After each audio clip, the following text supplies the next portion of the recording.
Hello.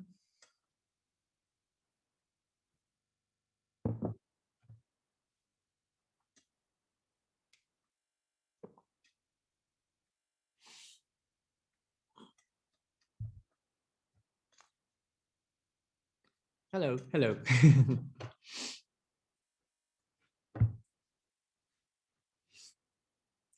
We can use these 3 minutes to speak about your projects if you have any doubt, and just in case.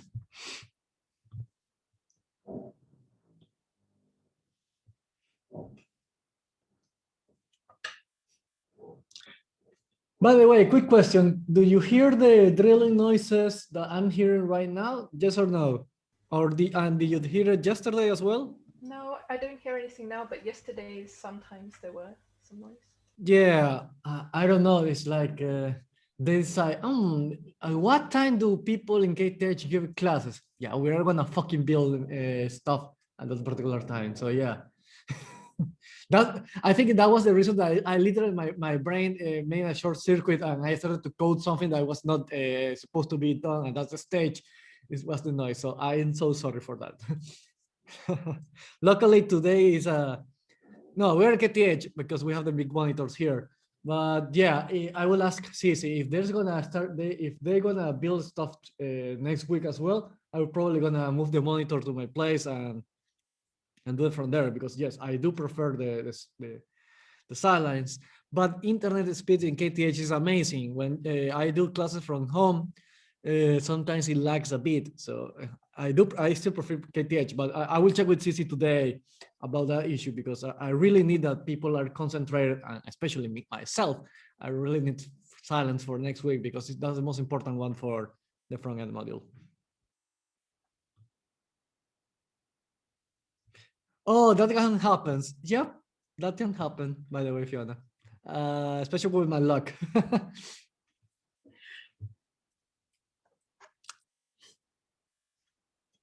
Well, in any case, don't worry. Today we're gonna only have 1 hour, 1 hour and a half of lectures. It's only one exercise that we need to do.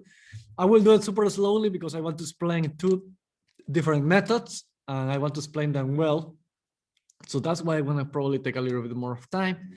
And then I will mention it's not an official introduction to React, but I want to mention something about React. So yeah, we have 1 hour to 1 hour and a half to do that.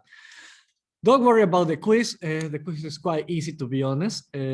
So yeah, if you are working in your Cupcake project, you probably will do just fine. So yeah, don't worry about that. Edgerado, Yeah. can you minimize the sidebar of your on your screen The, to 80% so we can see that on the recorded video? yeah, I did that sometimes, but some people say that they can still see it. So let me just open Zoom and check that option. Uh, just give me 1 second. I cannot move the window for some reason. There we go. Yeah, let me check that. Settings here. That is in Zoom preferences. In recording, let me see, choose location and saving separate audio file for each participant, optimize for third party, add a timestamp, no, record video during screen sharing, yeah, record, place video next to share the screen. I think, and no, I don't know if it is a file. So let me see. I will start sharing the screen and tell me if you can see just 1 second. And tell me if you see the sidebars or anything. Right now you can see it, but I will minimize it. Do you see it now? Actually, it's on your screen. On your screen, you have to minimize it to active person. So maybe it will be okay on the recorded video. Yeah, right now I can see only my, I know that there is 4 icons, one to minimize everything, one only to see the active speaker, that is the one that is selected right now. And then I can showcase everybody, but I only choosing to see myself in case I want to do a hand gesture and it gets recorded. So Yeah, maybe. I think it's that Yeah, help. we'll see today. Yeah, perfect. Yeah, okay. Thank you. No, don't worry. Don't worry. So, okay, welcome to the fourth and last lecture about JavaScript. It's all about fetch data, calling data from the web.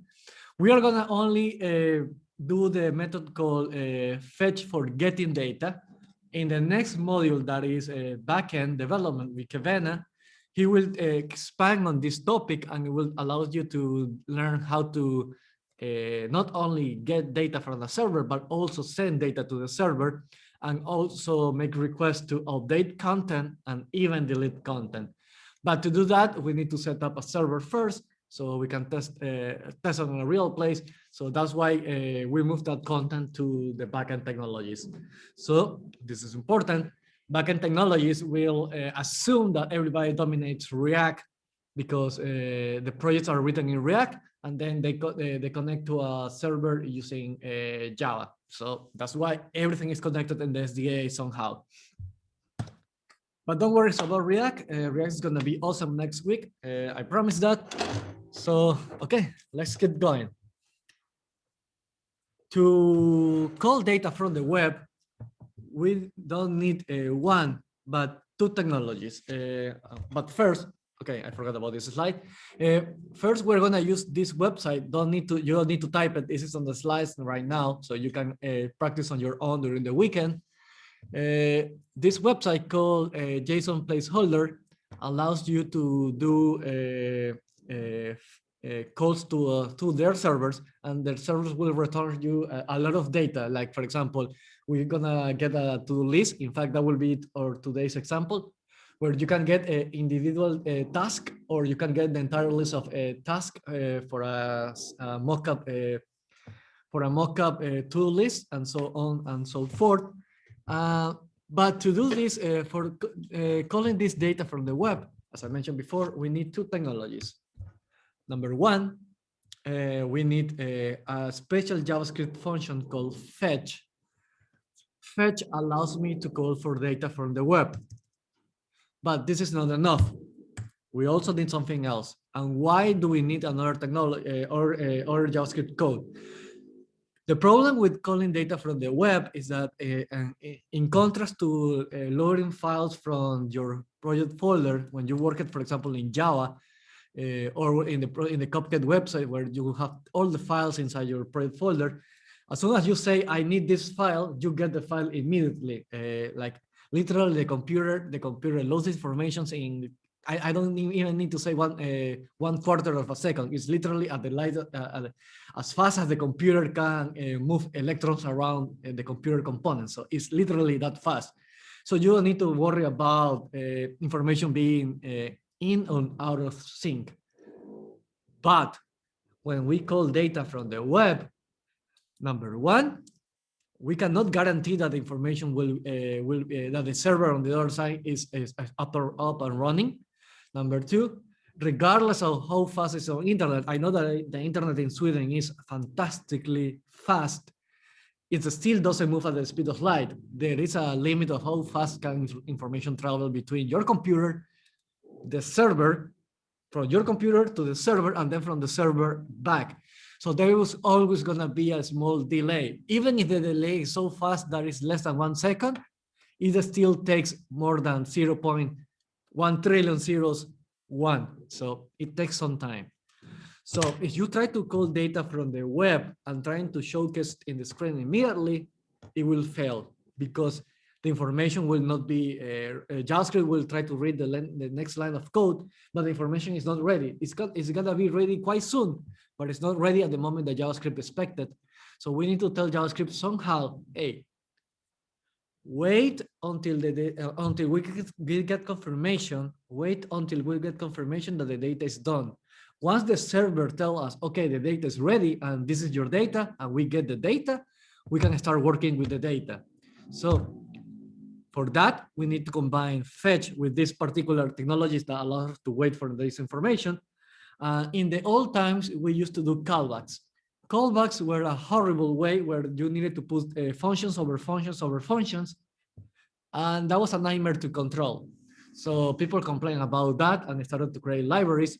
until the consortium that works on the JavaScript standard finally decide to do something about it. And they release a technology called promises.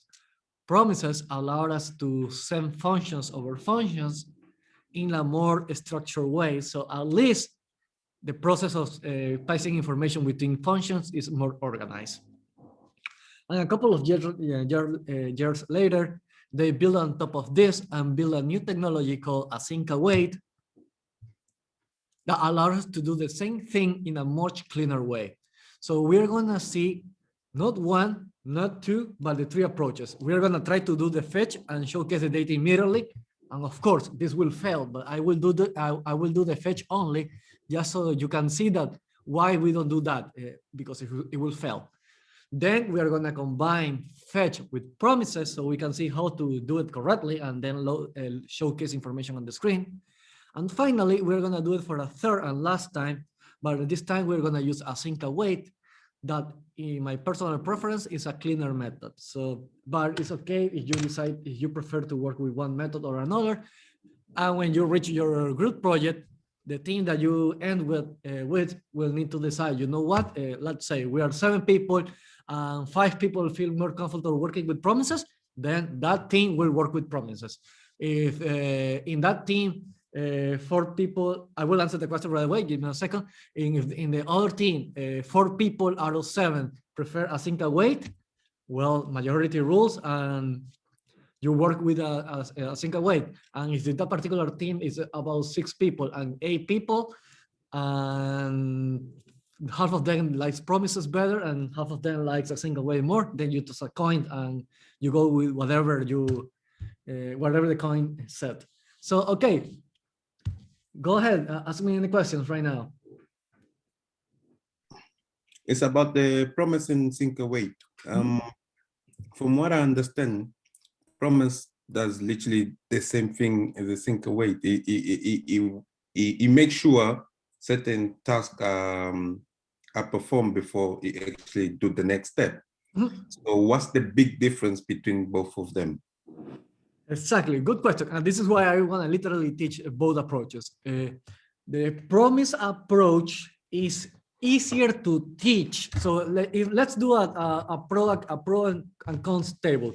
So literally, let me create a new slide. Thank you. I really love this kind of questions, by the way. And it's okay if we take a little bit of time of the quiz. Don't worry, the quiz is easy. Why the quiz is easy? Oh, I forgot about mentioning this during the kickoff. Because honestly, I don't care about quizzes. You can get a 10 out of 10 in this quiz, but if your cupcake website is horrible, then you cannot send it to nobody, and then nobody will not send you to the clients, and then you will not get a job interview. Because let's be honest, people, we are adults, we are not kids here. Do you really fucking believe that our recruiter in, I don't know, Spotify will say, ah, this candidate got 10 out of 10 in a Google form quiz in the SDA? Nobody gives a shit about that, guys. They care about your projects. So that's why Eduardo is crazy and makes easier quizzes, because I really want that you focus on your projects, because the projects are visual stuff that you can show to your clients, because you cannot show a 10 out of 10 quiz because number 1, you don't have access to the Google Forms. And number 2, let's be honest, we're adults, we are not kids anymore. Nobody cares about that you get nobody cares that you get a 10 out of 10 score in a Google Forms quiz that has a purple background on a random Friday, on a random day of a random bootcamp. So I really hope that you are putting your effort in the Cupcake website. And if you haven't, and okay, it's too late to make changes, I really hope that you put your effort in the second project. So that's why I'm totally okay. And I hope that you're also okay that if we take a little bit more of time to explain this concept well, even if we take a little bit of time of the quiz. But don't worry, the quiz is super short, it's super easy, as long as you are almost finished with your Cupcake website. If you haven't started, then the quiz will be a little bit hard because everything that you're doing in the Cupcake website is inside the quiz. But okay, let's do a quick table of promise versus async await. Both are designed to get data from do something until are combined with fetch to wait until the information is done and then showcasing the information on the screen. And let me say promise, async plus await. Await. Advantage, easier to teach. Easier to teach. Easier to debug.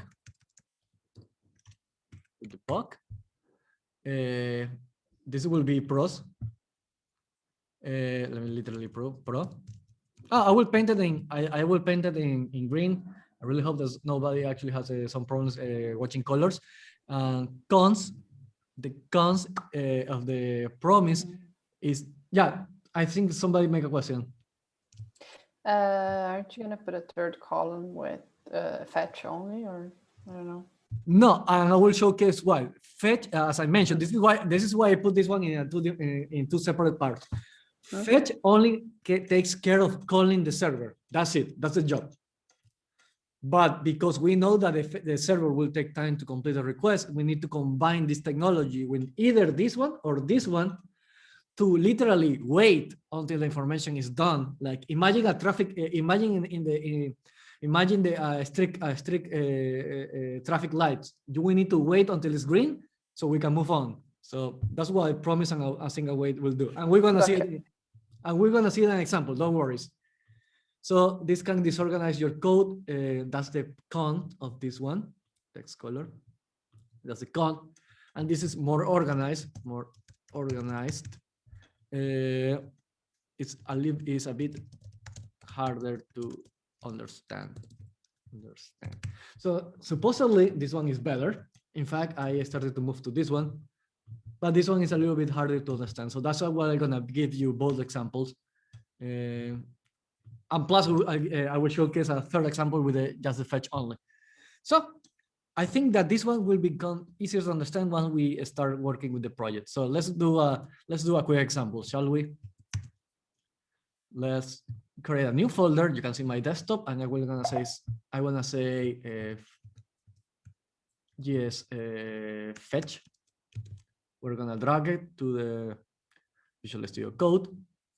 Visual Studio Code unfortunately create a new window outside your your screen. So I will create a new project. I will open the one that I just created, GS fetch. Let it wait until loads. I cannot see it. It didn't work. Fetch, open. I think it's opening another window. No, let me see what happened. No, for Explorer.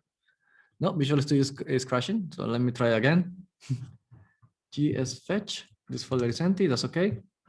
There you go. It opens in this window. Perfect. This is one. And then I want to have the answers in the another one just in case. I will open a second window. Don't worry, I will give you this code at the end of the exercise. So don't worry about that. So, okay, we have an empty folder and we're gonna create 3 files. One for fetch, so you can see literally it will fail. And then one for promise, from fetch plus promise, and then one with fetch plus async await, so we can see the difference. But first, let's see what we are going to build. Let me open this one. Cannot find desktop fetch async. Okay, let me see. A fetch complete. So this is what we want to build. We have a demo for a quick to-do list that we're gonna get, but we're gonna get the to-do list not from a local computer or just like we did just with the local storage API. We are gonna call data from the internet, and then it will return a couple of to-do lists, and the ones that are completed are marked with a check and strike through. Because I told you that we're gonna only call data from the internet. We are not gonna send data to the server. We will not be able to mark a task as it's done. In fact, if you click on something, nothing happens. That's something that Kavena will take care of in the next module. We're going to only focus on getting data and understanding the process. If you understand the process quite well, when Kavena takes charge of the backend module, he will expand and fetch and teach how to modify the fetch function to not only receive data, but send data as well. But I really need that you get the foundations of the getting well, so Kavena can take the lead and then just move on with the next technologies. So let's build this project. And and to make clear the difference between fetch versus the other ones, I will make one on purpose that I know that will fail, called fetch.html. In this one, I will create a template, my boilerplate code. And boilerplate code, by the way, is when I create this code that I know that I'm not gonna use it. For example, I don't need this tag. I don't need this one because I don't gonna use special characters and so on and so forth, and I can delete it. This is my my extra code that I don't need. It's usually called boilerplate. So just in case. And in case, we're gonna create fetch. I want to use this library called Sakura so the website doesn't look that ugly. I'm copying from another monitor, so don't worry about that. It doesn't come from Magic. It's just in another monitor I have this code. And I'm gonna create a title. Same thing, h1, fetch, perfect. And we're gonna create a URL list, to get the data and a button to call for the data. So let's do that. So I get the button, I put an ID called button, a paragraph and URL list, nothing fancy, it's just, let me open this file, web finder. We're just setting up the HTML, and I don't need to explain it in detail because at this point you really need to get comfortable with HTML. So, okay, this is my template for the fetch data. And I need to call a script, and I will call script source dot slash. Oh, I don't see anything because we haven't created the folder yet, but we're gonna do it. Slash, and they're gonna call fetch.js. There you go. Sorry, I'm closing run the tag. There you go. So I will create a file for a folder, sorry, for the JavaScript file. And this will be called fetch.js. Let me do a console log, fetch exercise. So we know that word fetch doesn't mean the function, but just literally that we are making an exercise. Open the console. And it's connected. Nice. So let's move on. Let's add the properties. Remember that we need to connect our HTML buttons and lists. This time will be called list and button. Remember these ones, list and button. This time the button is on top. It's the same thing. There you go. My button is on the top. These are my properties. We know add the event listener, event listener. I would say button dot add event listener, click event, and I will start making arrow functions. So I really hope that you watch the video about arrow functions because we need to get comfortable with that starting now. In this case, I will call a function called, let's say, request data, because this is what we're gonna do. We're gonna request data from the web, and we're gonna send. We need to send a URL. We need to send a where are we requesting data from a server? So we need to send a variable like AP URL. We need to send some address here, like for example google.com/ something like that. So where do I get that information? Remember, as I mentioned. At the end of that, I close the slides. Remember that I told you that we're going to use this particular website, so I can just open this one. You don't need to pass it on the chat. You have the slides, so relax. You have the information. So let's open this website and analyze the documentation. So it's called JSON placeholder. It says that it allows me to create a free fake API for testing and prototyping. Amazing. And it says that this one is the example with the promise. Don't worry about that. I will explain this example from zero. I will just copy this information. And as you can see, this says JSON placeholder type code.com/to-dos plural /1. That will get me the first to do. But I want to get all and every single to-do list. So I will copy without the one because I want to get the entire list. And we're gonna see that one in a moment. So now that I have an API URL, I can pass it here, but that's dirty. Look at this line becomes so long. So now let's be a little bit organized and create a new variable, const API URL. There you go. If you wonder why I'm using uppercase for this one, it's not necessarily, but it's, again, all conventions, old school code are here. Sorry, and old. I think in an optional lecture, I was speaking about a couple of years ago. Well, yeah, 5 years ago, JavaScript didn't have constants, so everything was a variable. So again, we needed a visual way to remember. Right now, of course, this is a constant. I can literally see the word constant. If I write here API URL, of course, I know I can see the monitor that this is a constant. But imagine that you have 100 lines of code here, and you're here, and you say API URL. You don't know if it's a constant or not because we don't have the information const at the beginning. Even if before that we didn't have Visual Studio Code to see to pass the mouse over. So we need old school developers needed a way to quickly visualize which information was a constant. We usually use this uppercase convention. So ignore it. But in case that you're curious why I put this one in uppercase, is because of that. So API URL. So we're gonna call the data that we set. We're calling a function called request data. You don't see the function, so let's create it. Methods. And we're gonna create request data. Function request data, and we have an URL here. There you go. And then we also need a function to display the information, display to-do list, display items. Perfect. And because we are gonna utilize a little bit of code from yesterday's project, we're gonna utilize our document or file called item.js. So remember that we created yesterday.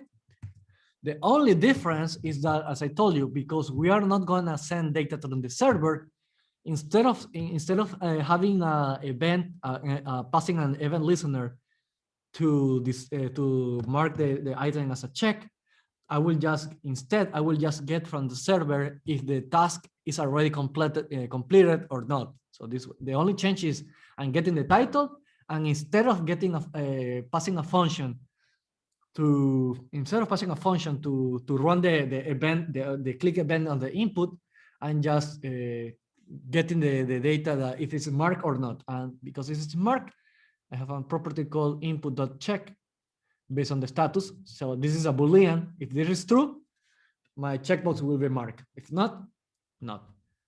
We're gonna disable the input box in this example because we cannot interact with that. So I don't like that people can click on my checkbox and they think that the application will work. No, so that's why I disable the checkbox. And finally, a little bit of design. If the status is true, I will add a CSS class to my span, and this is the format: span class list, because this is an array of classes. CSS classes, not object-oriented classes. Remember, and we say add the class complete. This will make a strike through to my element, and the rest of the code is exactly the same. Any questions about this item in case before we move on to the changes that I did yesterday to this document to item.js? Yes, no, otherwise I will move on. And I cannot see the chat. I know that there is text in the chat, but I don't see it. So you will need to speak up. Go ahead, Sangeeta. Eduardo, what are the classes, CSS classes available, like class list? Yeah, this is the thing I was just explaining. If you want to add a CSS class to a HTML tag via JavaScript, so we are adding graphic design elements through code to your HTML tag. Remember that these ones are HTML tags. You can access the CSS classes of the HTML tag by using this property. This will create basically this. Something like that. And the reason that you can see that, an add is because, let me open this one class again. Class, you can send this 1, 2, 3. You can pass multiple classes to a single HTML tag. So that means that for JavaScript, this is an array. Imagine that we're passing, I know that this will not work, but imagine that we're passing an array and say a string design CSS class 1, comma, CSS class 2, comma, CSS class 3. That will be literally the equivalent of this one.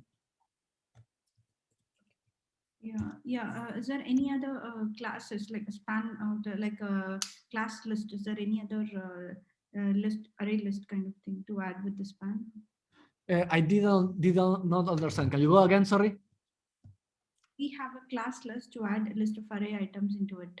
Is there any other list thing in the CSS like class list? If you mean the properties, I don't totally understand the question, but I will try to. Yeah, go ahead. Yeah, I just want to know, like, is there any other thing like a class list?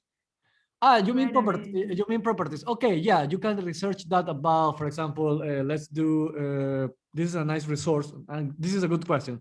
This one is you may not need jquery.com. This is a nice website.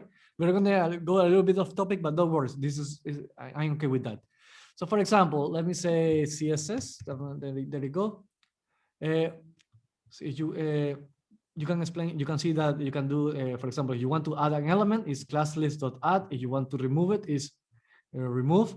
If you want to say the display, you can change the display. You can go, for example, to the element, the span, blah, blah, blah, style, and then the property directly, and you can add CSS to the JavaScript way. So yeah, I will share this one in Slack at the end of the lecture. So yeah, we can add all the properties. You can manipulate everything that you can do in HTML. You can do it through JavaScript. The reason that I haven't teach that is because we're going to teach it in React, number one, and number two, as I told you, separation of concerns. I really don't like to add CSS via JavaScript because we are violating our separation of concerns. But for this small example, it's okay. Thank you. Yeah, don't worry. So, okay, I hope that this item is okay. So we understand that the only difference is that we are not going to trigger an event. We just receiving if the item is checked or not. And then with a little bit of JavaScript, we add a CSS class to extract the text in case it is completed. So, okay, let's go back and we need to import this element, script, source, dot slash. Now I can see my folders because they exist. We import the script. Perfect. So now I can create a list of items, but first let's do the fetch without doing this. Let's do const data equal fetch URL, and let's do console log.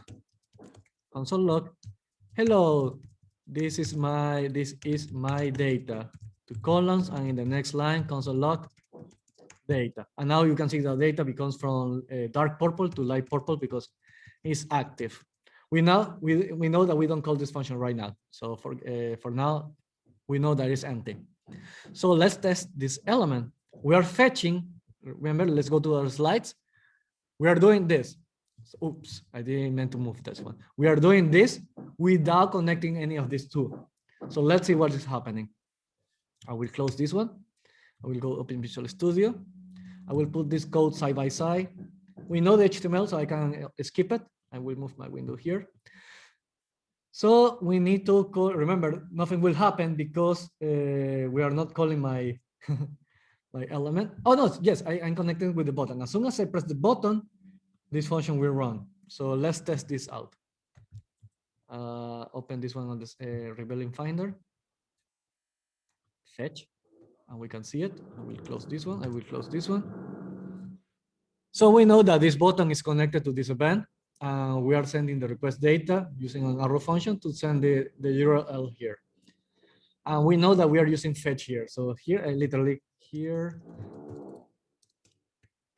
I'm calling fetch, and uppercase alone to see what's happening. I will open the console. I will load the page. This fetch exercise is the one that is here. And we're going to do a console log here as well. Console log. just to see a button click, just to know in the exact moment that the button was clicked. And we're gonna put a number here, number 1. No, just literally that. So I press the button and let's see what is happening. And I really hope that I don't fail this one. So click data. And it says fetch exercise is this line of code. As soon as I click the button, it says console log, button click, perfect. Then the next line says, hello, this is my data, perfect. And then it says promise. I open this object called promise. What is this promise? And I open the result. And it says a bunch of data. It says the URL. It says resolve. But the question is, I can open this one. And so on and so forth. But the question is, where is my data? What is happening? The console log when I'm doing data is only the information the information that we send data to the server. We are requesting data from the server. But the problem is that there is a delay, maybe 1 second, 2 seconds, and so on and so forth. So I cannot, my information is not ready. So we know that we send information to the server, but these two lines of code run before our information is ready. So the question is how I can tell the machine this comment. Hey, wait until the fetch is complete before you run these next lines of code. This is literally what we need to do. We need to tell the machine, call the function, that's okay, but hey, wait until this is done before we can run this, because if we do console log data right now, we don't get the information because the information is not ready. So how do we tell the machine, hey, wait until the fetch is done? Fetch is doing his job. We can see that we are connected to the internet. It says status okay. Status 200 means that it connected to, by the way, when you have a web page that you cannot load the web page for the internet, you get an error code 400. That means that they cannot find information. When you get an error code 500, that means that the server is down. If you get a code 200, it means that it's okay. So we know that this function is working, but remember, once again, computers don't do whatever you want them to do. Remember, if you get something from the front-end module, the entire SDA, to be honest, is computers don't do whatever you want them to do. Computers do whatever you literally, explicitly tell them to do. This line of code is working, not because, but we don't see the information that it's failing. No. This is not, the job of this line of code is not to showcase your information. The job of this line of code is calling the server. That's it. It's not the job of this particular line of code to return the information when it's done. That's the job of either promises, either promises, let me just click on this one, promises, or a single wait. So now we're gonna see how we need to connect this element with this function with either of these two functions to do this two-step approach. One is calling the data, and the other one is literally wait until it's done before we can do something else. Can you see my signs? Literally, we are calling the server. Let me use my iPhone. We are calling the server, and then we are literally waiting. I don't have a clock, but imagine I have a clock, and we are waiting with either this one or this one until the information is done before we can do something else. So that's what we are going to want to do. So we know that the fetch alone will never work because it's only calling the data. We need to do something else. So we need to create a new file called fetch with promise. We're gonna first teach the promise approach because it's easier. But in the downside is that is a little bit messier, especially when you do multiple network calls. So let me copy this one because the code is 90% similar. Case. Instead of this saying is fetch with promises. And instead of calling fetch GS, we're gonna call fetch with promises GS. The item will be exactly the same. So that's okay.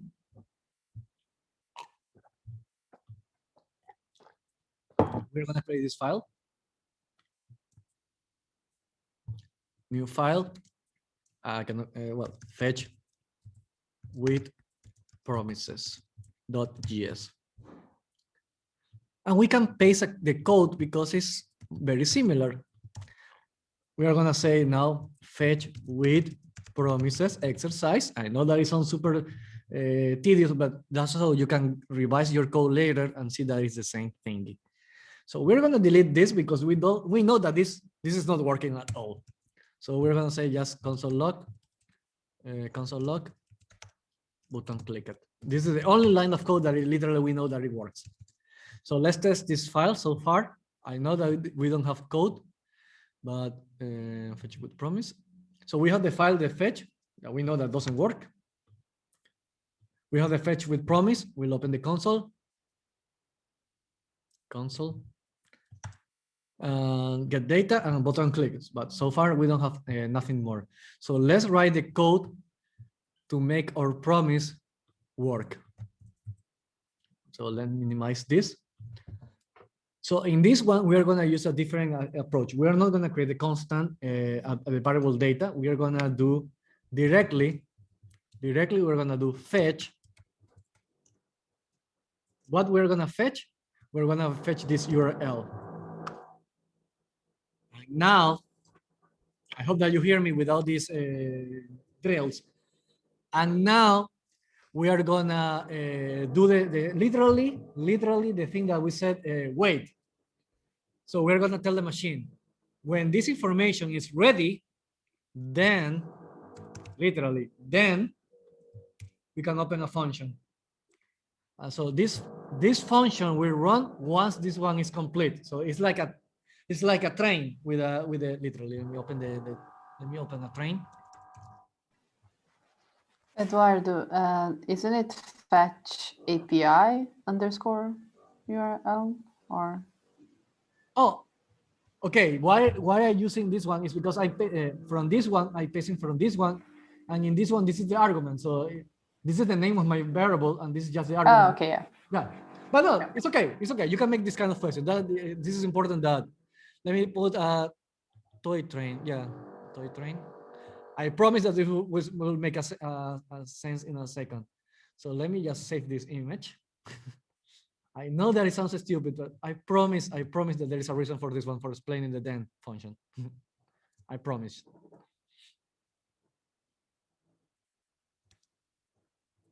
I will invert the train direction.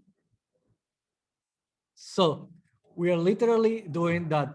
First, we run this line of code. When this is done, we go run this line of code. When this one is done, we run this line of code. When this one is done, we run this one. And when this one is done, we run this one. You will see literally the train here in the code. So we're gonna do a then, and then we run this function. And when this one is done, we run whatever is inside this one. And you can change another then. And when this one is done, we run this one. And when this one is done, we run this one, and so on and so forth. So you can literally make like the small train, tuk, tuk, tuk, tuk. Running this code first, then this second, then this third, this fourth, and this fifth. It doesn't matter that this one runs in 1 second, this one takes 10 minutes. Well, if this one takes 10 minutes, this will run literally 10 minutes later, and so on and so forth. So this will allow us to fix the problem with the fetch only, that it was doing the console log right away before waiting that the server is done. So, okay, when our URL is fetched, we want to do something. So, okay, we're gonna say, we're gonna do another arrow function. So that's why I hope that you are comfortable right now. So response equal, and let's do console log response. Perfect. I'm missing the close parentheses. No, I think I'm missing this one. There you go. And let's put it in a single line of code so we can see it a little bit better. So first we run this piece of code, and when this one is completed, we run this line of code. So let's test this out. I'll reload the page. We are in phase promises. Let me change this one to promises so we can also see it clearly. Fetch with promises. Fetch with promises. I think. Oh, I modified the wrong file. This is why it's so important to name your files correctly. So this is fetch with promises. Promises. Perfect. Close this one. Fetch with promises. So we can differentiate this one from this one. Fetch and fetch with promises. So if I press get data, I know that the internet is so fast in Sweden. This is the only way that I really prefer to teach in Ecuador, where the internet is so slow that the difference in time between this line of code and this one is literally visible on the screen. But it take a microsecond to showcase the second one. In any case, the response it loaded is quite similar. We got a response. It take a little bit of time, but the information is not the information that we want. It turns out that the response that we have here, we need to convert it to a JSON file, because right now we need to convert this information is a lot of bunch of information that we don't understand. So in addition to do the console log, we need to convert this response into a JSON, response.json. And the problem with the response.json is that the JSON function is not immediately, it's asynchronous, because JavaScript is trying to optimize for multi-cores, and that takes a little bit of time. So we need to add another then, and once this one is complete, we say, now we need to put this one to be organized. We're gonna put this one in the next line, and then this then we're gonna put it in another line as well. So then when the JSON is complete, we're gonna say JSON, just let me remove this parenthesis, just to make it shorter. When this JSON is complete, we are gonna do console log JSON. So we're gonna save it, perfect. We're gonna reload the page. We're gonna press data, and now we can see the objects, perfect. Now we can see the objects. We can go back to the fetch. Just give me 1 second. We can go back to the fetch example, and let's try to do the data. For example, console log data and console log. Let's do the data. Let's see if we can do the same. Hey, we can skip the step. Let's see if we can do this directly. Probably it's gonna work. Who knows? Let's test it out. I reload the page. Fetch data. And now you can see why we need the promises. We see that we get the promise, but when we try to do in the fetch only, remember we're in fetch only. Let's do just showcase line by line so we can see the information. This one will be like this: console log response. There you go. Let me just clean this one a little bit, and you can see I started to see the problem with the promise approach. The promise approach is a little bit dirty. It allows us quite easily to mess it up the code base. So let's say console log response, and then also response.json. And we're gonna say, for example, this is gonna be, let's put a number so we can see the step by step in the fetch when they fail. Step number 1, fetch exercise. Step number 1, fetch with promises. Step number 2 is the button click. Step number 2 here is also the same, button click it. And this step number 3 is hello, this is my data. And number 4 is the promise data dot comma data space. And number 5 is the data.json. No, yes, data. Just we can skip this one. 3 data, and then 3 data.json.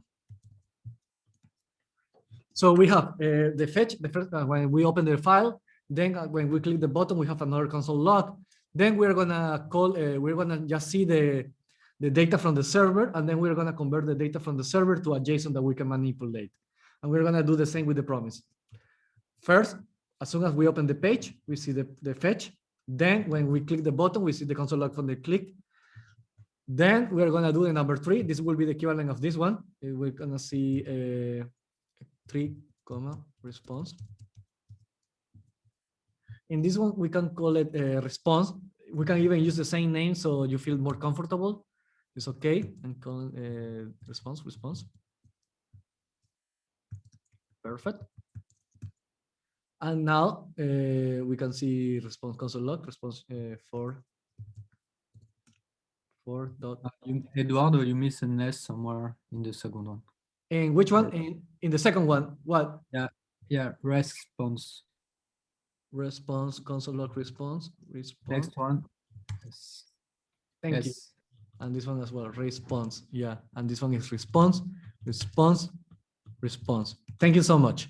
So we're gonna test it side by side, and we're gonna literally do the same way as well with the browser. We're gonna reload the page. We know that number 1, fetch exercise. We can see the entire stack.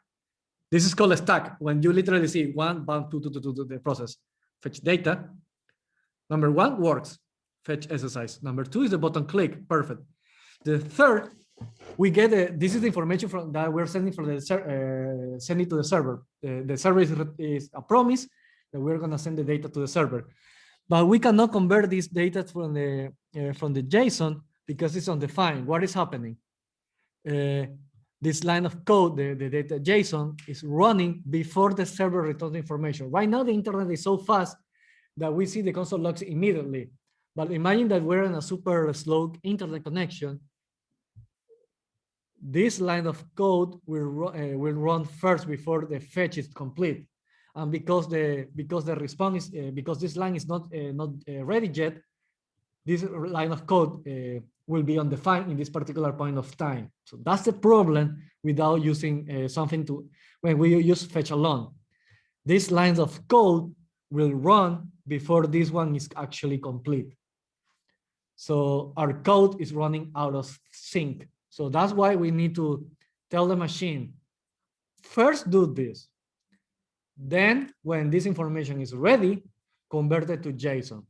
And when the information is converted to JSON, then show me the JSON. And we're gonna see that in a moment right now with this one. We're gonna reload the page, and this one will not break. Number 1, undefined, just give me 1 second. JSON console log, JSON should be then console log because it was working response. It was working yesterday, a couple of seconds ago. Response.json, this converts into JSON, and this is the result console log JSON. Let me just give me 1 second. Result with promises, get data. Yeah, I'm getting undefined. Maybe if I just put the JSON alone, it should not be like that, but then JSON. Yeah, just give me 1 second. It's response.json. Let's give me some the answers. 1 second. Is JSON display? It's in JSON. JSON is JSON. So let me delete this one because it's not working.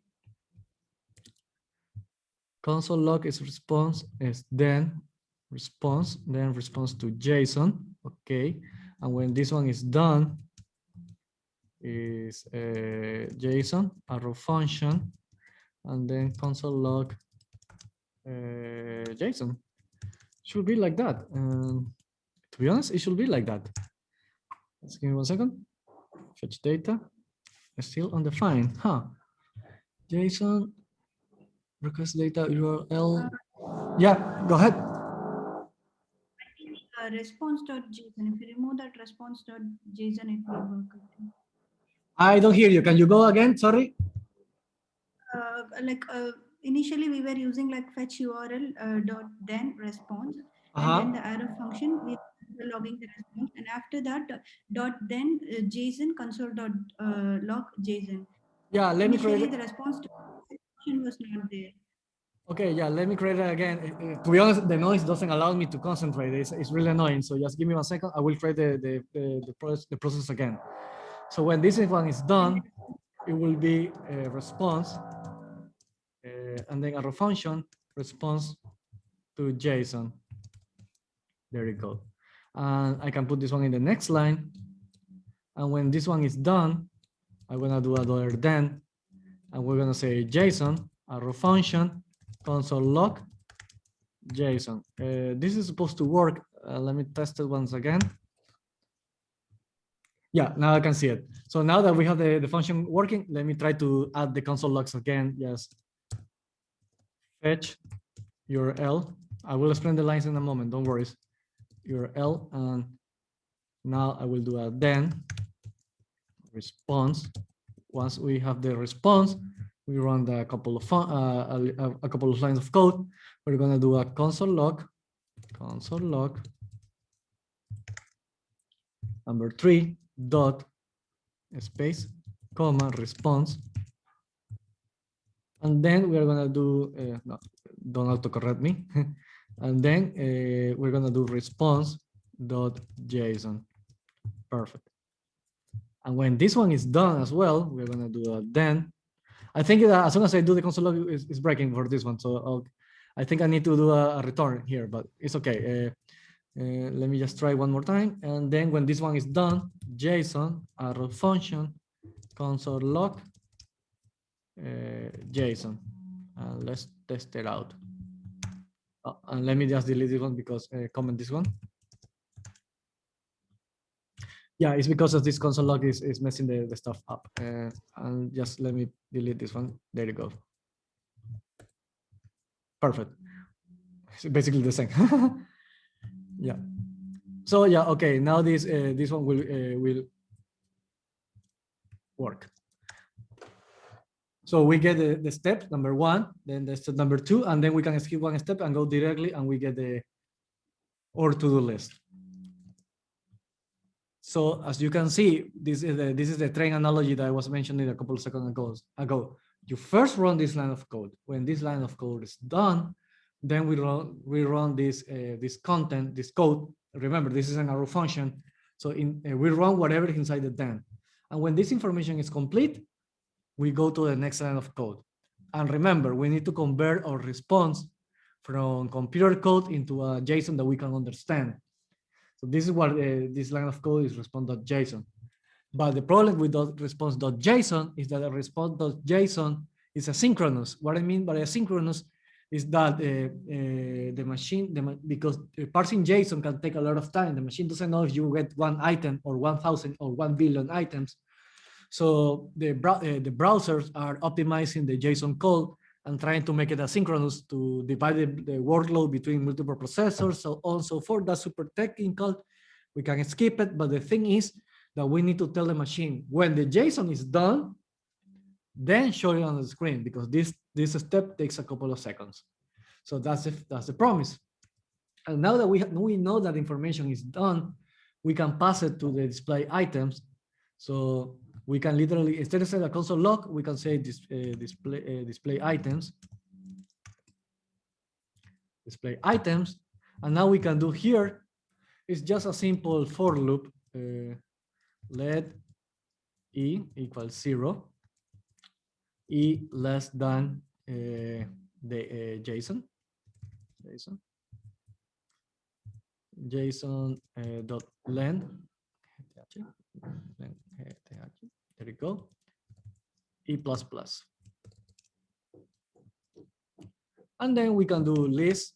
Remember, no push, because this is not a, oh, sorry, let me create the to-do list item. List item, create item, and we say JSON index, because this is an array. Remember, this is an array index dot title, and we don't pass the event for the checkbox. We just said if this is a checkbox or not, is it click or not, is complete or not. Sorry, if it's complete or not. So we say also JSON index dot, I think it's called completed. Completed. There you go. And now we can say this list append child item. We reload it. And there you go. It's working. And this is the second parameter, the checker. And we pass the CSS data as well to, let's see if this one, for example, has a class. Let me inspect it. It says a spend element, and this LI item doesn't have a class, but this one that has a check mark, inspect element, has a class completed. So we can now play around with CSS to add the design, a little bit of design. So let's open with the fetch with promises. And inside here, let me close this one. And inside this one, I will do a small start. Remember, you only use these ones for small examples like this one. That's it. Never do a style here. I will check that in your project, by the way, in the cupcake. So I will reload the page one more time. We go to the console with the data, and now we can see that they are crossed out. So let's do one more comparison between fetch pure and fetch with promise, so we can now see side by side on the slides. When we do the fetch only, we call the server, and when we try to convert our information to JSON so we can manipulate it, JavaScript throws an error because the data is undefined. And why the data is undefined? The data is undefined because the server, when JavaScript is trying to convert the data to JSON, the information from the server has still not returned. Even if the information from the server comes super fast, it takes less than 1 second. It doesn't happen at the light of the speed of light. It takes a small delay because the network has a delay. Thus, when JavaScript tries to run the next line of code, it will literally fail. So I will do one more example. Imagine that we are working on a computer so slow that literally each line of code takes one second to run. So this one will take 1 second, 2 seconds, 3 seconds. We're adding up. 4, 5 seconds, 6 seconds, 7 seconds. We're on the second, number 7, number 8, but the information I still haven't returned. Number 9, number 10, the information is still not returned from the server. This one crashes. Number 14, 13, and 20 seconds later, boom, information came from the server, but unfortunately it's too late. We reached this line of code before this one is complete, and the computer crashes. That's what is happening. Let's use the example with the same computer that is super slow. 1 second. Let's say that we took the server takes 5 seconds to run. Second number 1, second number 2, 3, 4, 5, 6, 7. But the computer knows that it should not keep running until this is complete. So 7, nothing happens. 8, nothing happens. 9 seconds, nothing happens. 10 seconds, nothing happens. Oh, the computer is super slow. I don't see anything on the screen. The user complains, but it's not our problem right now. Number 11 seconds, nothing happens. Number 12, oh, the information is complete. Then we run this line of code. 13, this one is quite fast. 14, and we show the information on the screen. It took 14 seconds to run, but at least it runs without any issues. This one crashes on the second number 7 because it's trying to showcase the information before this one is ready. And that's a problem. But now you saw a small detail. This is something that I don't like. We are calling a function, we're calling a function, that's okay. But then we are putting like the small train that I showed you. Now remember the kit image of the train, this one? We're literally chaining elements like a chain, ta, ta, ta, ta, ta, ta, ta, ta, ta. And this looks super messy because this line of code, to be honest, is technically this line of code. So you're running this piece of the train, then this piece of the train, the wagons, and then this one, this looks horrible. You put an enter here to make it easier to understand. But let's be honest, this is a hack. It's still behind the scenes. This is one single line of code, super long. So this is horrible. So can we do better? Can we make a function that looks more elegant? And yes, we can. We can do it with a final function called async await. And this is the last thing that we're going to learn from the JavaScript week. So let's create a new file, index. Any questions so far? please, this is the moment before we move to something else. Async await .html. No questions? Remember, I'm not reading the chat at all. So no questions? Okay. So now we're going to say with async and await. There are two different words, but they work together, and you will see where we use it. Async and await. And then we're going to say the same thing, fetch with async await. There you go. And we're going to call a new file called fetch with async await gs. And we're going to call this file with async await. The autocomplete is working, perfect. And because the code is similar, I will copy this one. I will put it here. I will put the promise and the async await side by side. Promise and async await side by side, so we can see the differences. But I will give priority in the screen to the async await version. So fetch with async await. Sync. Yeah, wait. Exercise. Remember, there are two words. That's why we put the sync and await exercise. This part of the code is exactly the same. This part of the code is exactly the same. This will change. And this part of the code will be exactly the same, because once we send the data to display the items, we know that both methods will wait until the fetch is done. So we know that this function will work exactly the same. So we're going to say the console log. This one will survive.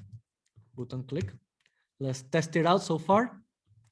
Open on the side, reveal with Finder. The train is still there. Funny.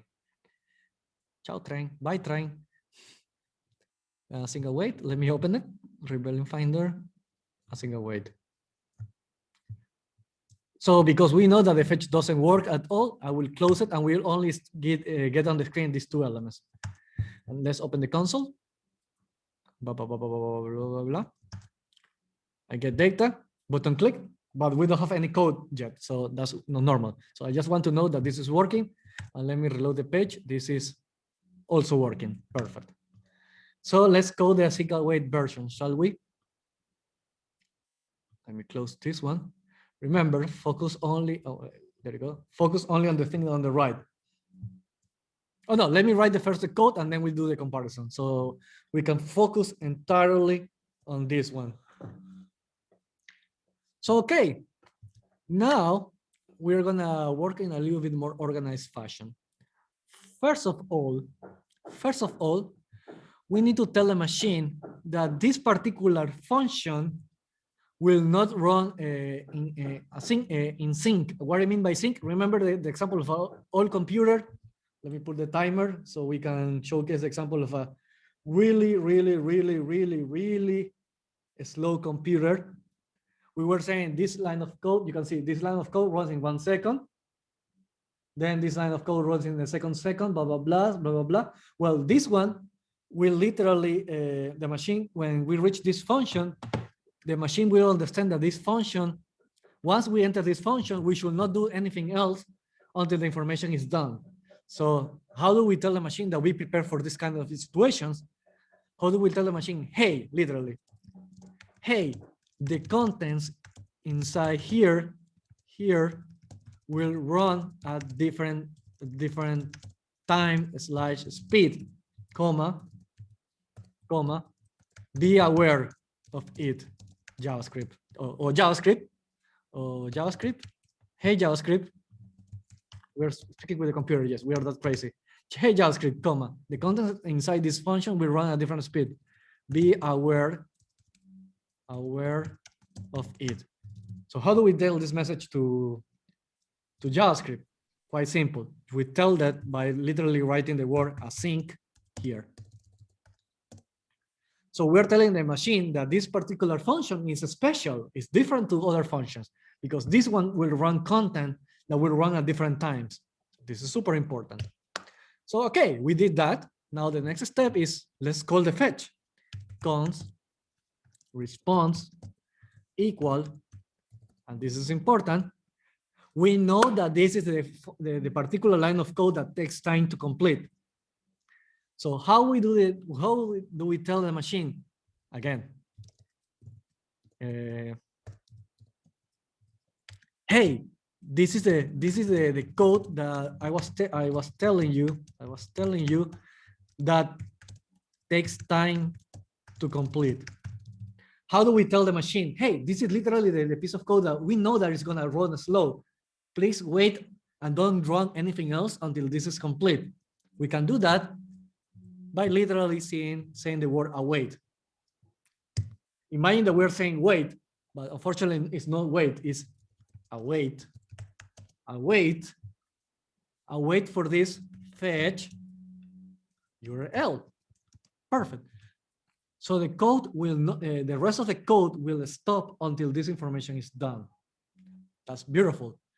Once our information comes back from the server, we need to convert it to JSON.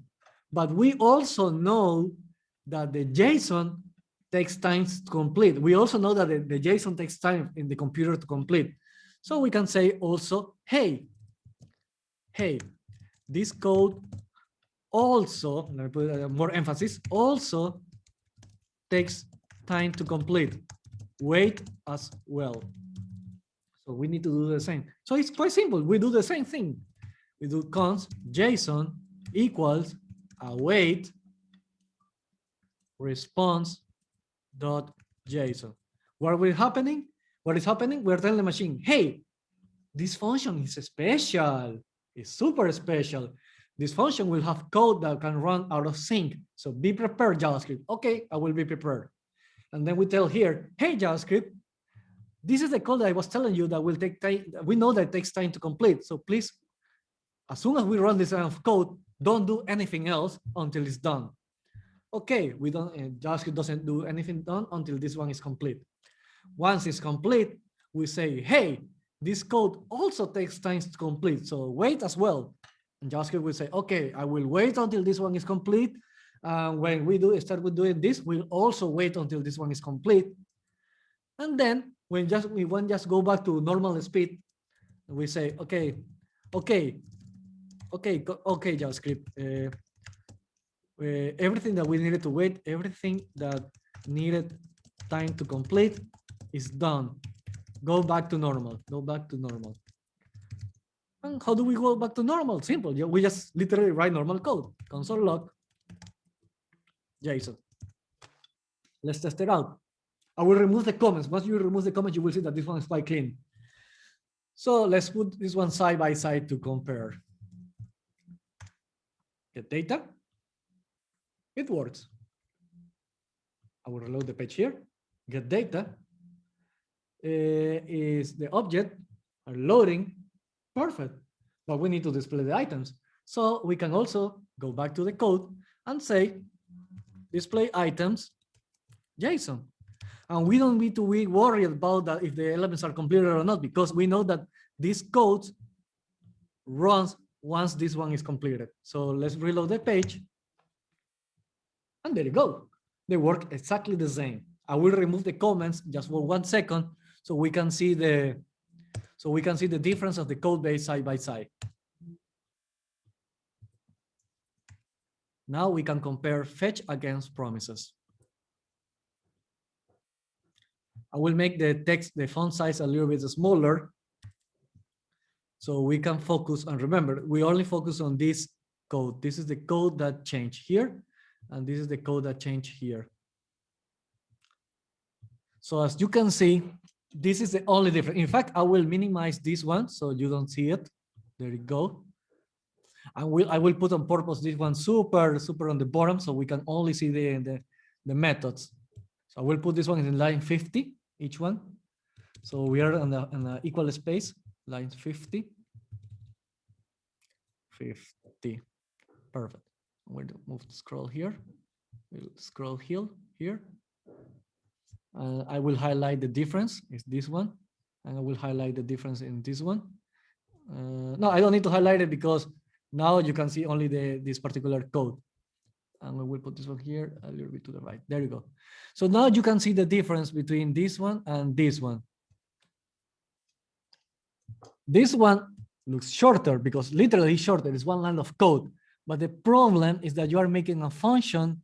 You're calling a function And then you are chaining, literally a chain, like imagine the chain of the train, or let me use the color markers.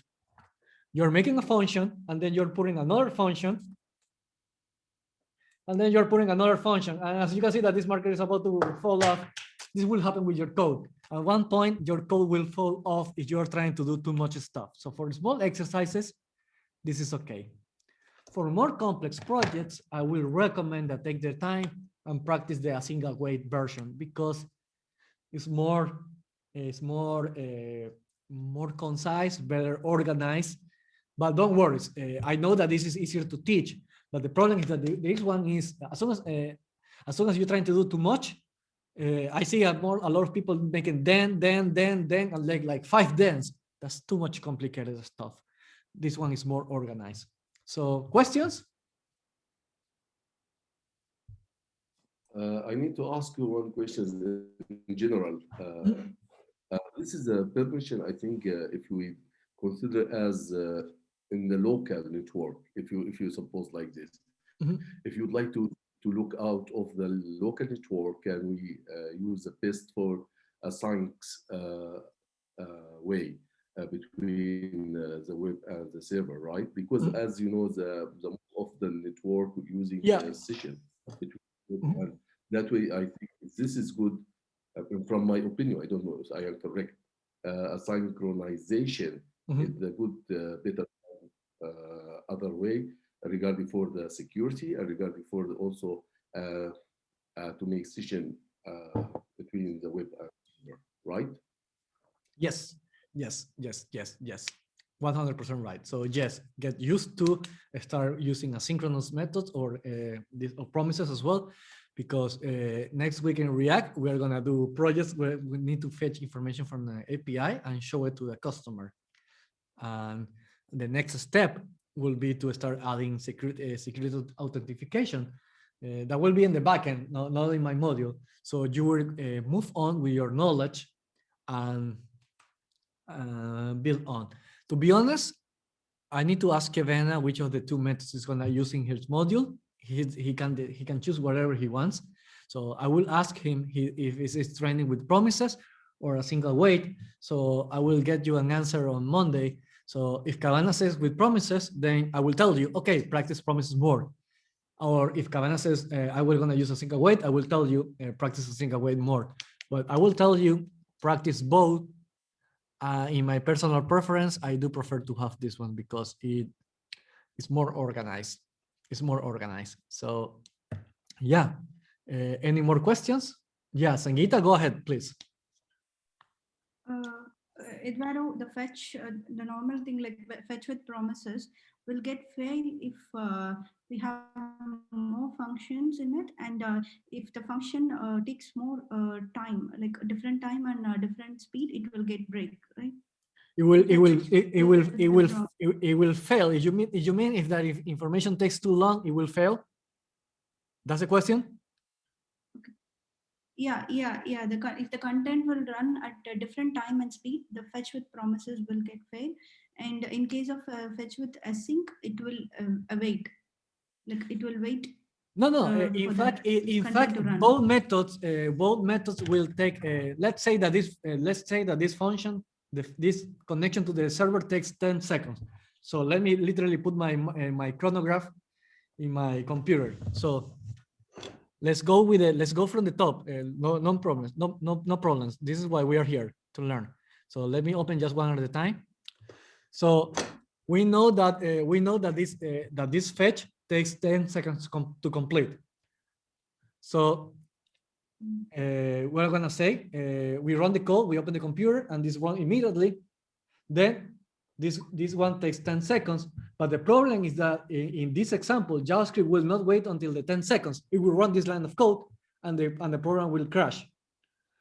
With fetch and promises, let me see what happens. With fetch and promises, we run this code. Let me reset.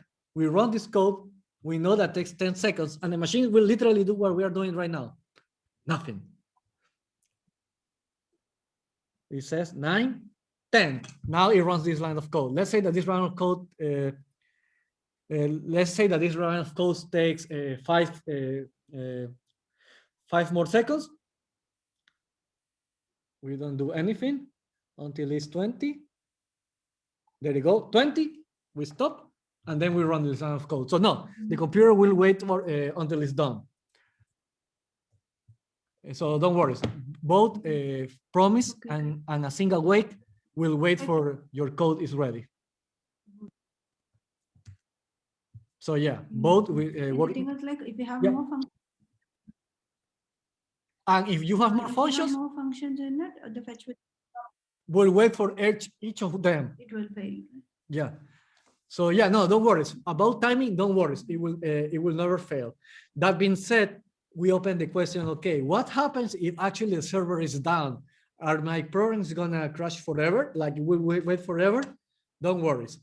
Now that we're mentioned, we can start researching about an additional method, and that will be homework for you. Promise catch. What happens if the server is down? Well, if the server is down, let me see if, no, let me see, fetch, catch. Or I can write it here. It's better than write it. I can write it here. What happens, imagine that this is an if statement. What happens with an else case? What happens if my server is down? I can write catch and run some code here, like console log, or alert, the server is, yeah, let's do alert,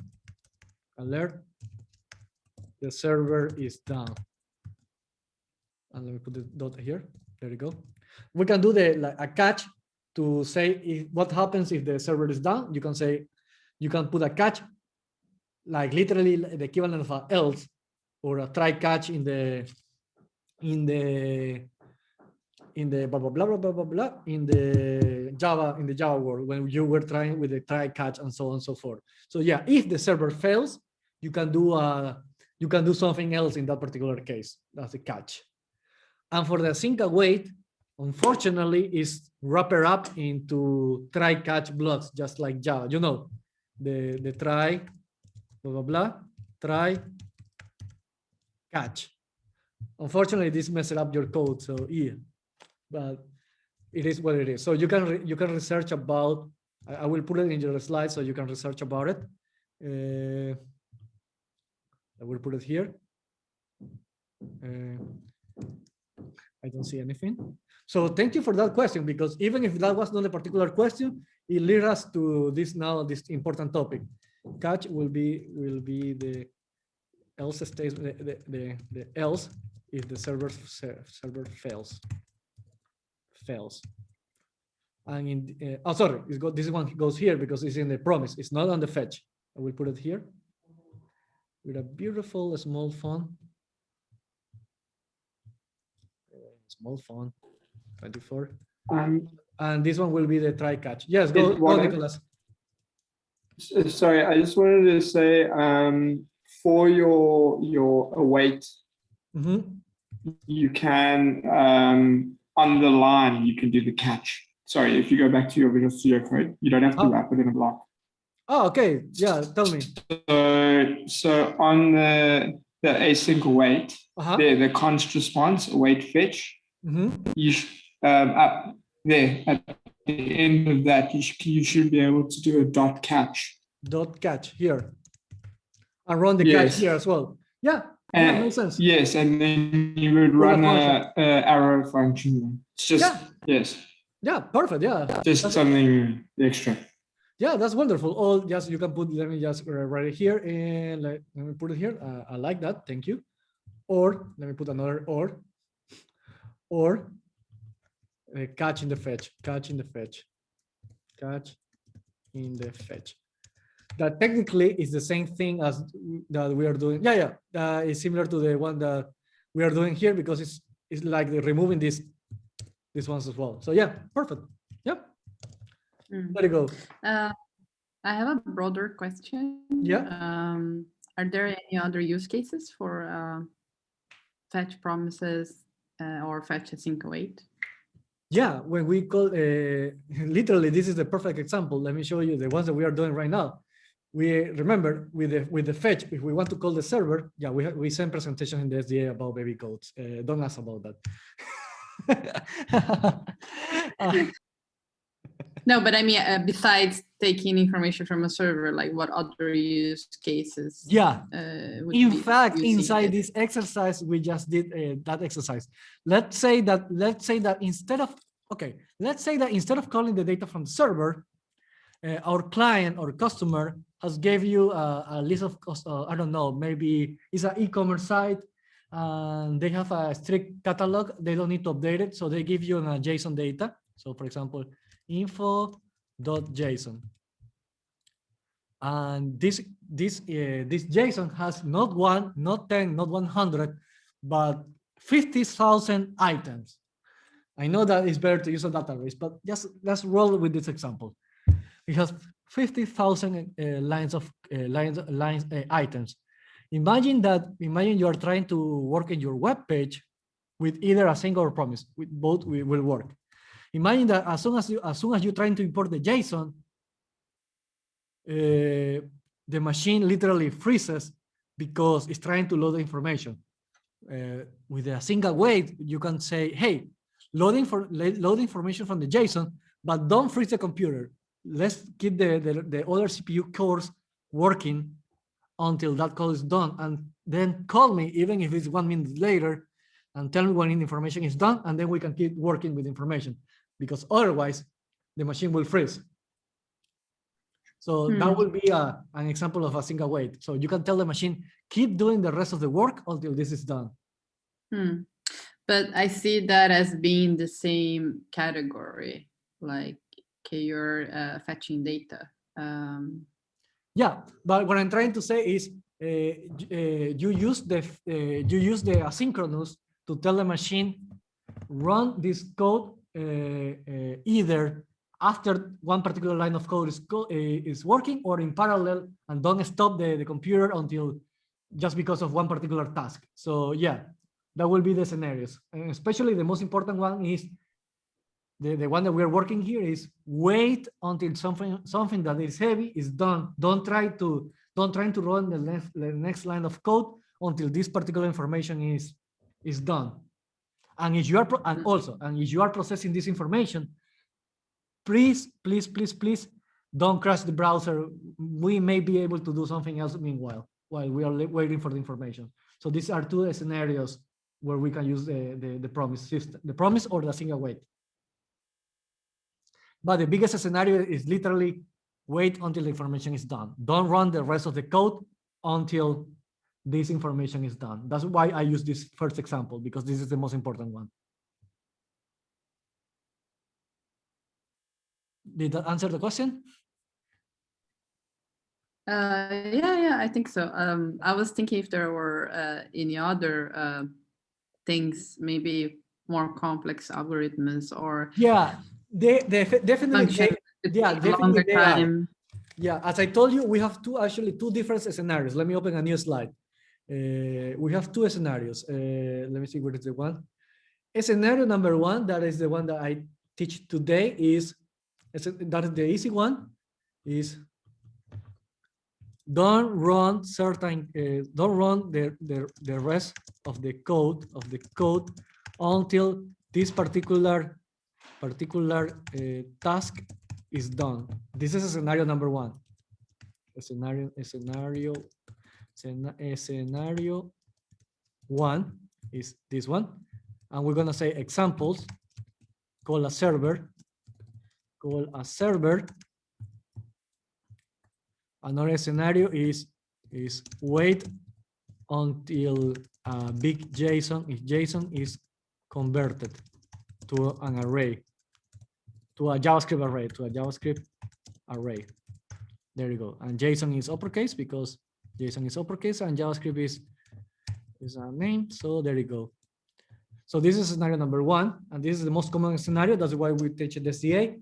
And scenario number two is threading / parallel code. What is parallel code? parallel code. Let's open a CPU parallelism CPU. Let me see if I have a nice example. Okay, this is literally telling the machine we're gonna run multiple instructions at the same time. We need to keep the information in sync. This is something that is more close to programming in depth that by module. I will not gonna lie. I will not, if I explain it, I'm probably gonna make a mistake and I will give you incorrect information. So I prefer to say, honestly, I am not capable to explain this parallels right now without practicing at least 5 minutes to prepare the explanation. And then this is a better example. So yeah, certain tasks run in different times. So that will be another, a totally different scenario where instead of saying, hey, wait until this piece of code is done, is, hey, let's run multiple pieces of code in parallel. That's another, this is the other scenario. This is the super mega hyper pro scenario, but this is totally out of the scope of the front-end module. And that will be closer to the programming in depth. And you probably will see, you will see that in programming in depth if programming in depth has 4 weeks instead of 2. So, and yes, KTH students do learn about parallel code, but no, that's totally outside of the scope of the front-end module, to be honest. Yeah, no, it was more of a curiosity because I think I was reading about process before and it was, I think they meant more that for some reason in the article, but anyways. Yeah, don't worry. Yeah, that's okay. But yeah, this scenario exists. Yeah, but the scenario that we're doing is the one with the chronograph. Hey, wait until this is done, and when this is done, we're gonna do another task, and this task also takes time. Wait on as well with this one, and this one is to code in parallel. The only time that I ever did that particular parallel coding, let me see if I can see it here. Keysen.se. Keysen.se. is this particular exercise, and this we're totally super out of scope, but I want to showcase one example where I actually needed to, and the only time in my life for a project I needed to run a parallel code in JavaScript. Let me see, Keysen games Pon basic Pon beta. Let me open this one. Let me play. Just give me 1 second. And let me reload the page. Yeah, I have a bucket. I never finished to fix it. Now you can see the Pon. Okay. Now let's explain this one. This is an IDE, you know, like Visual Studio Code, but this is for making games. This was a startup idea that I did just because I'm crazy. That part is part of the deal. As you can see, it's similar to Visual Studio Code. Like you have your files and your file explorer on the left, and you have code. This is code called assembly. Don't ask what is assembly. This is super out of the scope, but just say that it's an older language. Point being, what I'm trying to explain with this one. Yes, this is buggy. Oh no, it's working. Yeah, but yeah, I need to fix a bug there. As you can see, there is a lot of files here. So most of the files don't depend between each other, so you can process them in parallel. So okay, that's one exercise where you can do parallel. Number 2, I'm converting this old assembly code to JavaScript. That part is heavy. That part is super heavy. If you wait, literally, we're compiling code. If we say compile each file one at a time, it will take a lot of time. So in that example, I actually do a parallel code to compile the files at the multiple files at the same time as many cores that you have in the CPU. The only time that I actually really needed to do this kind of stuff. Yeah, that will pretty much it, because otherwise the performance was. Oh, very cool. Oh, thank you. But yeah, that will be the only example as a front-end developer that I really needed to work parallel code, to be honest. If you are working in Java and in the backend, in a bank transactions, then yes, you will learn a lot of parallel code, but that's totally out of the scope of the entire SDA. That's something that even KTH students starting the 3rd year start to learn, and they suffer, and they have 6 months only for one course about parallel code. So trust me, that thing is hardcore, and yeah, let's learn before the basics of the front end before we ever attempt to do that. So yeah, that will be it. I see somebody raising the hand, if I record correctly. I can take a couple of questions more. We have time. Yeah. Yeah. Eduardo, will this parallel code is useful in gaming industry? 100 megapixels. Gaming industry too. 100%.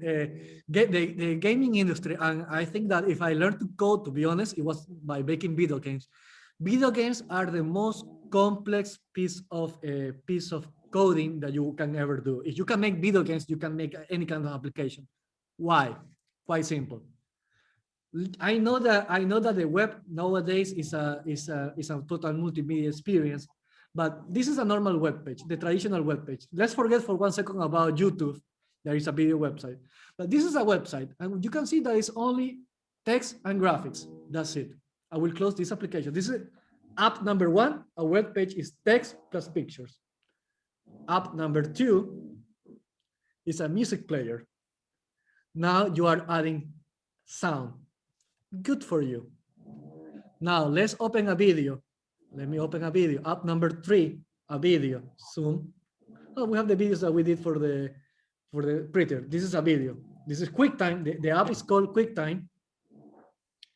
And this is a video. So this one combines audio with video. App number 4. Let's see. Open 1 second. It loads. App number 4 combines images, in this case, the text, with input methods, in this case, the keyword. Video games are the only kind of application that combines graphics, video, audio, and input methods at the same time. So a game developer is a Swift Army knife and do everything. So if you can keep a video game in sync, basically any application is easy to do afterwards. So yes, that's how I learned to code, by making video games. Because I love video games, that was my motivation to keep going when I was failing over and over again. So yeah, that will be the answer. Okay, don't worry. I will take one more question, but now related to the fetch and single wait, because you need to do the quizzes. I would love to keep talking, but now the time that I am speaking is the time that I am taking for your quizzes. So it will be dangerous to go outside the scope. But I will give you one optional lecture, literally called optional lecture, about other technologies.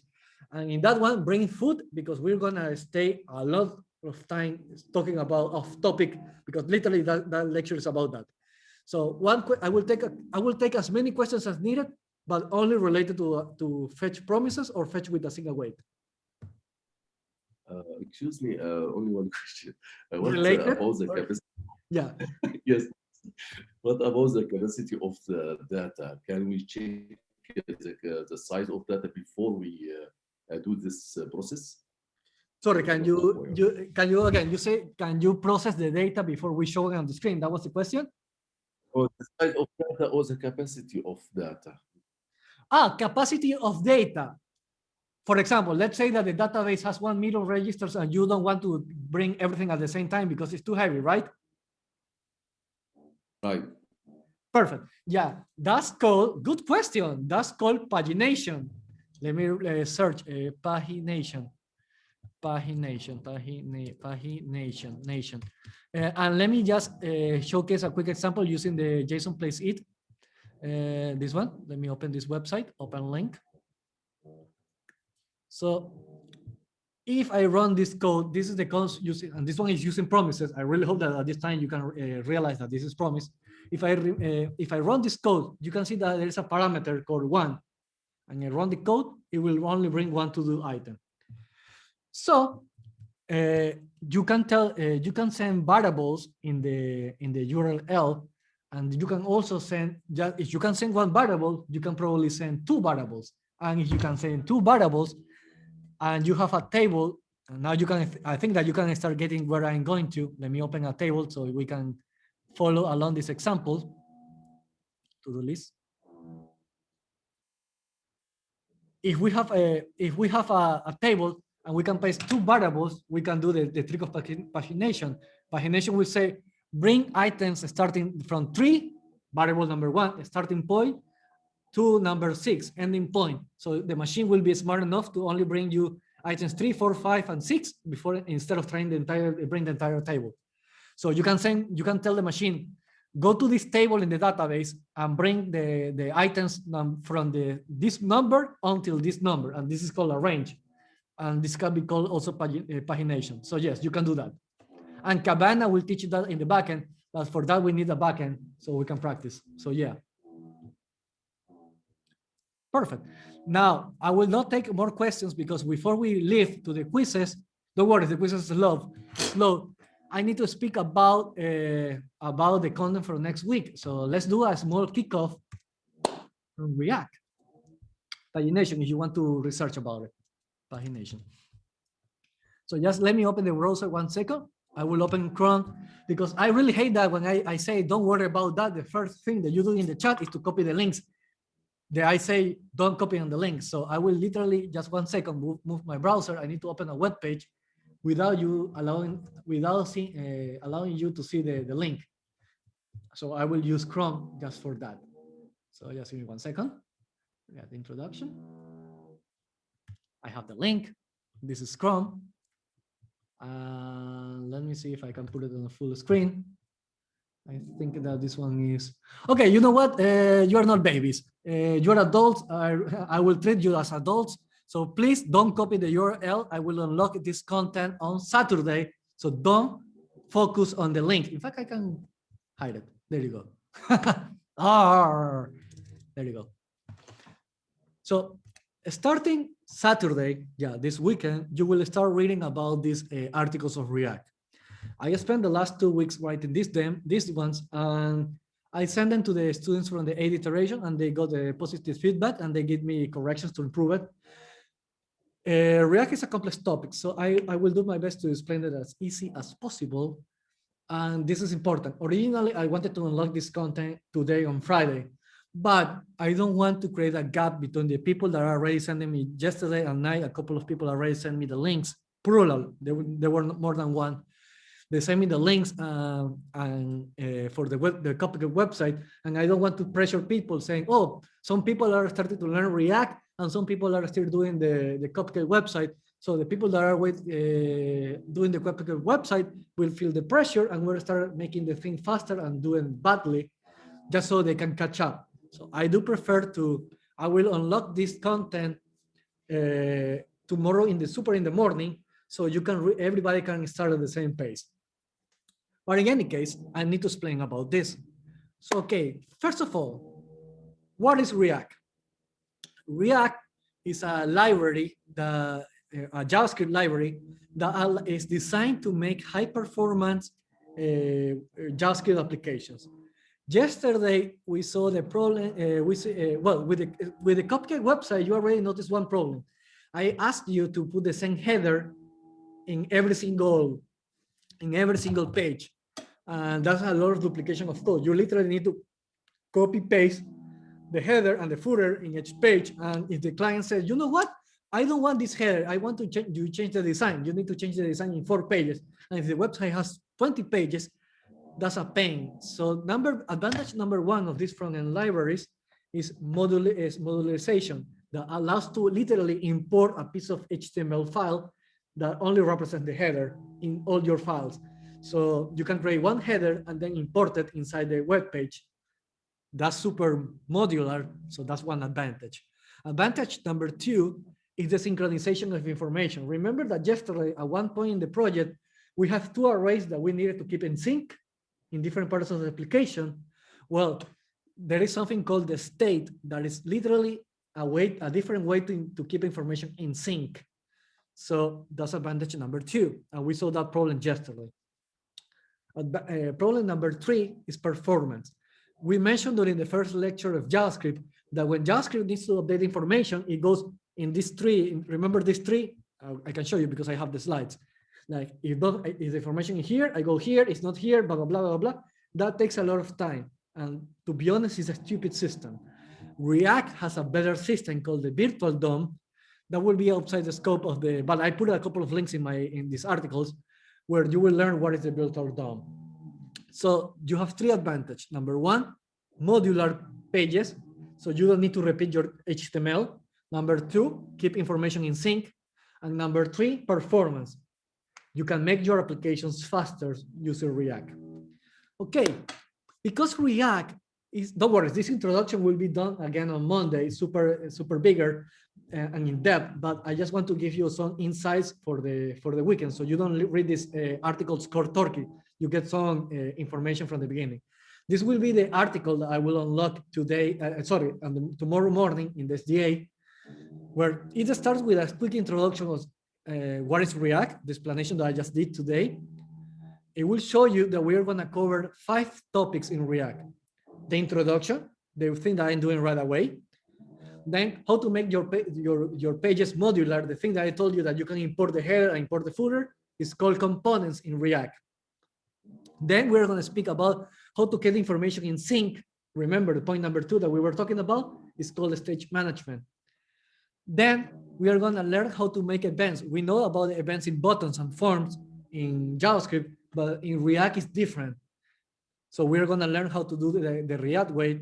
And then we're going to learn how to manage multiple pages and bigger projects in React. And this is the advantage. Yesterday, I told a couple of students about why one student at the end of the SDA asked me, why, if you are going to rebuild the SDA platform, why don't you use Vue if it's not your favorite technology? And I say, I will never waste the time to actually showcase a big project to the students done in React. So in the last part of the course, we are teaching about that. But there is a problem if we follow this particular approach in order. There are some topics for example, in components that are harder than this topic. And there are some topics here that are super complicated, the most complicated of the entire React project.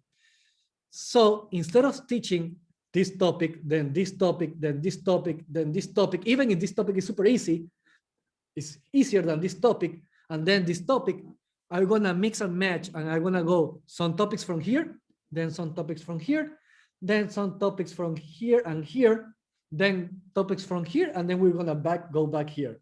Sounds confusing, don't worry. I have a slide for that. So what I'm trying to say is that you can browse this article sorted by difficulty. So you can go we have 12 articles. Let me show you. We have 12 articles sorted by category. But as I told you, this topic, that is the last one from topic number yellow, is the hardest one. So if you go in this order, you will say, oh, this is so easy, this is so easy. This is less easy, but it's still easy. This is so easy, easy, easy, easy. And then you will say, what the fuck is this? I don't understand. I get frustrated. And then when you ask the TAs, because this is super complicated, but even the TAs can help you. And then you will be frustrated because you cannot move on with the next topic. And it turns out that these 2 topics are super easy. And this one is hard, but not as hard as this one. So instead of having this in a linear fashion, I took the time to actually organize the topics by difficulty. So the most easy topics are the ones that you need to read on day 1. I forget about writing the day 1. You need to read this one for Monday. So you have tomorrow, Saturday, and Sunday to read these 5 articles. They are, as you can see, in the first days, you have to read more articles than in the next days. It's because these articles are easy to understand than these ones. So you need to wait, you need to take more time to understand this topic in relation to these topics. So during the weekend, you will need to read these articles. Then on Monday, you will need to read these articles for the Tuesday class. On Tuesday, you will need to read these articles for the Wednesday class. And on Wednesday, you will need to read this article for the Thursday and last class as this one. But let's click on an article just to see what is the structure of these elements. So for example, we click on this one. And before each article has a nice structure. In fact, when I say that we have a nice structure, oh shit, trust me, I do care about making the articles in high quality. I'm crazy and I love tables. So each article in this project has a strict structure. So every article field that is structured from the same way. You have the cover image, the title, the categories, a table of contents, introduction, material that you need to learn before you read the article itself. So for example, if you don't know the arrow function and we're going to reach the buttons, but you don't know about arrow functions, don't worry. Literally, the article about buttons has a video tutorial for arrow functions before you start learning about making buttons in React. So you have a prerequisite material, you have examples, conclusions, additional reading sometimes in case you want to expand your information. You have got examples for each one, and so on and so forth. So I put a shit ton of time into making these articles as easy to understand, because I really want that you care about, you take time to read about React. So for example, this one, let me see if I go to the button example, create buttons in React, and you can see, okay, for buttons in React, you need to dominate arrow functions, but you don't know arrow functions yet. So don't worry, prerequisites. You can click here, and it will send you to a YouTube video about arrow functions. You can see CSS grid, meet Webflow. The future of grid power. So each article will have the material necessary to learn before you attempt to do that. And each article will show you right away the example that we're gonna build, and so on and so forth. And code examples, blah, blah, blah, blah, blah, blah, conclusions. And then you can go to the additional reading if you want to keep learning more. And then, and then you can click a link to a Git repository for the next, to see the example that you saw in action. And then you can move to the next article in line, and so on and so forth, blah, blah, blah. And then you can go to the next one, blah, blah, blah, blah, blah, blah, blah, blah, blah, blah, blah, blah. And then the next one, blah, blah, blah, blah, blah, blah, blah, blah, blah. You have an example, and you can see that the next articles are starting to become more complex just by seeing the diagram. So that's why you can see that in the last days, you see less articles than the other ones. And then you can see this, oh, what is this? Well, let's go to the introduction. Let's go to the introduction. You will read this on Saturday and will make more sense. But I promise you that I will add a Godzilla Easter eggs to your articles, and I keep my promise. So, by the way, this is Chibi Godzilla. Sometimes will appear on articles to give additional information and even emotional support, because React is frustrating, to be honest. On some occasions, he goes full evil and can be a bit mean, so be aware of it. So it will try to help you, but sometimes he will also insult you. Be aware of that. And he says hello. So I spent a lot of time writing these articles. The people from the SDA 8 love it. No, I didn't show to everybody, but a couple, and they got me a lot of feedback. So I really hope that you enjoy reading this stuff as much as I enjoyed writing them. And don't worry, if something is not clear, that's why we have the lectures in live lectures on next week in the mornings. So anything that is not clear here, we're going to explain it in class. But the intention is that when you reach the group project and you forget about React, you will be able to go back to these articles and then just go directly to the section that you want to practice. So I hope that you enjoy it. We're going to unlock it on tomorrow on Saturday, because you need to focus on your TA and your assignment project. And one more parting note before we unlock the quizzes. Today, the TAs will be available all afternoon, because I know that you need your TA, you need help to finish the projects. So starting, oh, there you go. Starting 1 o'clock until the turn from 6 to 7, you will have access to the TAs all afternoon, so you can work on your project and you need help. So, okay, that will be it. This is the end of the first week of the front-end development. Next week is all about React. And I will go full hardcore in the HTML. At that point, I will not go back and explain HTML. I will expect that you understand HTML, the basics. That's why the Cupcake website is so important. And okay, let's do the quizzes. Don't worry, are easy. They are easy. So any question? I will take just maybe one or two because we are running super out of time. Eduardo, I have a question. Yeah. It's regarding the cookie website. So do we need to have a Git repository for that? Yes. Oh, thank you so much. Beautiful question. Okay, yeah. In the SDA platform, let me open it as a front-end developer. Sorry, as an admin. I will open this slide. Oh, I will open it right away so you can see it. React articles will be Saturday 27 update, and this one will be unlocked right away. So now you can see that React articles opens tomorrow. Now you can open in the platform, the SDA, and there is a spreadsheet where you can put the Git repositories for the Cupcake website here, your repository, and the Firebase link or Heroku link or whatever link that you use. This is optional, but this is obligatory. Don't send me a zip file. You're not a high school student, you are a developer. So we expect that every single project is always a Git repository. And if you want to send me the CV, I forget to do this one. If you want to send me a CV as well, it's optional, but you can do it as well. But remember, this one is obligatory. Otherwise, I will tell nobody you are not doing certain stuff. So yeah, send me a Git repository and please put the link here. Thank you so much. I forgot about that. Yeah, one more question? No more questions? It's Mini Godzilla, by the way. I'm reading the chat. So, okay. Yeah, go ahead. Can we put our links in the spreadsheet before we're finished, but just because the links won't change, so can we just? Of course, yeah, of course, yes. But be aware that if I see that the last push is after today, let's say that I wake up tomorrow at 10 a.m. and I see that your Git repository has a push Saturday 9 a.m. I will try to check if you have multiple branches. I will go back to the one that is the closest one before the deadline that was today at midnight. And if there's only one push on Saturday, I will disqualify the project because the deadline is. But yes, you can put the link right now. But I will only check the latest commit before the deadline. Yeah. Cool. Yeah.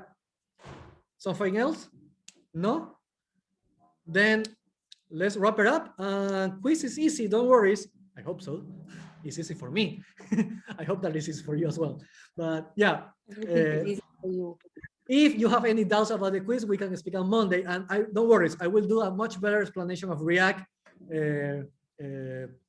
today. Like, unfortunately, we have the crunch that we did the content from the last year iteration, but one day left. That's why we have these small hiccups there and there. So, but yeah. Everything will go well. Don't worry. So thank you so much for having the patience for having me this week. You need to support to tolerate me one more week, and see you next week. Next week is gonna be awesome, really. So see ya, and good luck with the quiz. Thank you so much, Eduardo.